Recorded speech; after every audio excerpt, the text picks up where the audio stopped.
राधे राधे दोस्तों। आज की कहानी है जिम्मेदारी। आ गई महारानी। बहू को घर में घुसते देख बिमला जी जोर से बोली। माँ की आवाज़ सुन वैभव भी कमरे से बाहर आ गया और नीति की तरफ देखकर चिल्लाते हुए बोला, कहाँ थी तुम? हम कब से इंतज़ार कर रहे हैं। ऑफिस तो 5 बजे बंद हो जाता है और रोज़ तुम 1 घंटे में घर आ जाती हो। आज तो 8 बज चुके हैं और तुम अब घर आ रही हो। कहाँ थी तुम अब तक? मैंने फ़ोन किया तो तुमने बोला कि घर आकर बताती हूँ। तो अब बताओ। बताती हूँ, ज़रा पानी तो पी लूँ। नीति टेबल पर रखे जग से पानी लेते हुए बोली। गिलास में पानी लेकर वह सोफे पर बैठ गई। पानी पीकर वह बोली, माँ के पास चली गई थी। माँ के पास क्यों? वैभव बोला, अरे इसकी तो आदत है हर दूसरे दिन किसी न किसी बहाने माँ से पास जाने की। बिमला जी मुंह बनाकर बोली, बस इसके लिए तो इसकी माँ ही सब कुछ है। हम तो कुछ है ही नहीं। दोनों बच्चे भूखे हैं, हम भूखे हैं। रात का खाना नहीं बना है और ये मायके घूमकर अब आ रही है। मम्मी जी, मैं मायके घूमने नहीं गई। माँ की तबीयत खराब थी। बगल के राजू भैया ने दोपहर को फ़ोन किया था। मैं ऑफिस से आधे दिन की छुट्टी लेकर उन्हें देखने गई थी। पापा के जाने के बाद वह अकेली हो गई है और अपने स्वास्थ्य के प्रति लापरवाह भी। अब मैं उसकी अकेली संतान हूँ तो मुझे ही देखना पड़ेगा ना। नीति इतना बोल कर वैभव की तरफ मुड़ी।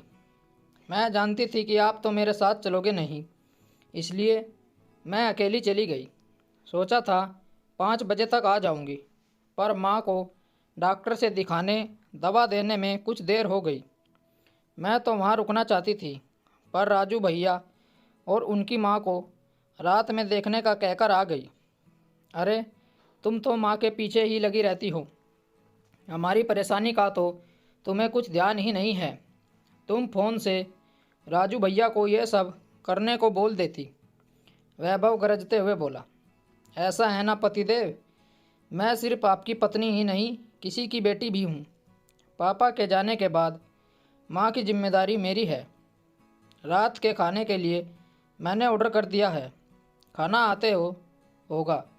बच्चे सिर्फ मेरे ही नहीं हैं, आपके भी हैं। कभी कभी आप भी उन्हें देख सकते हैं, पर मेरी माँ को देखने वाली सिर्फ मैं हूँ।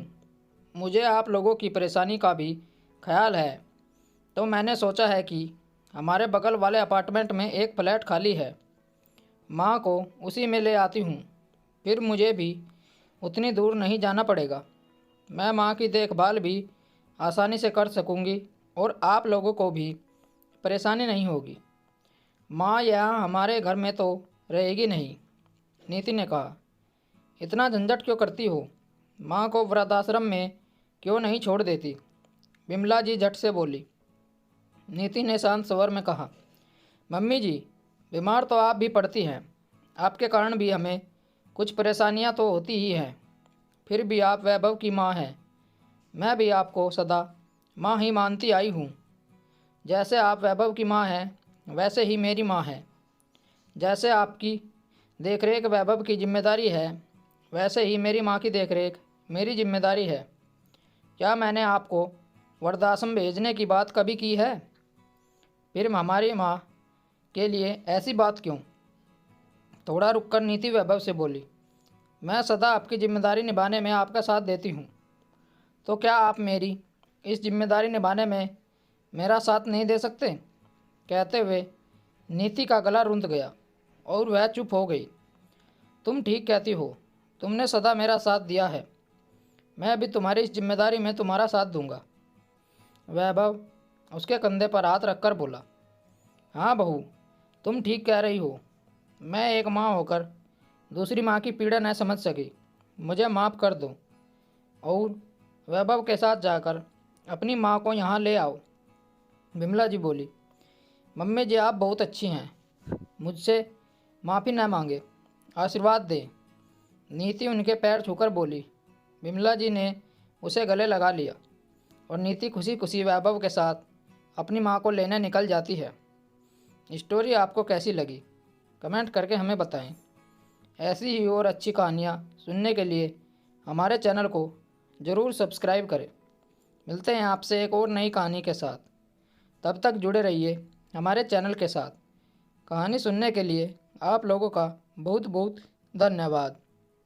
राम राम दोस्तों।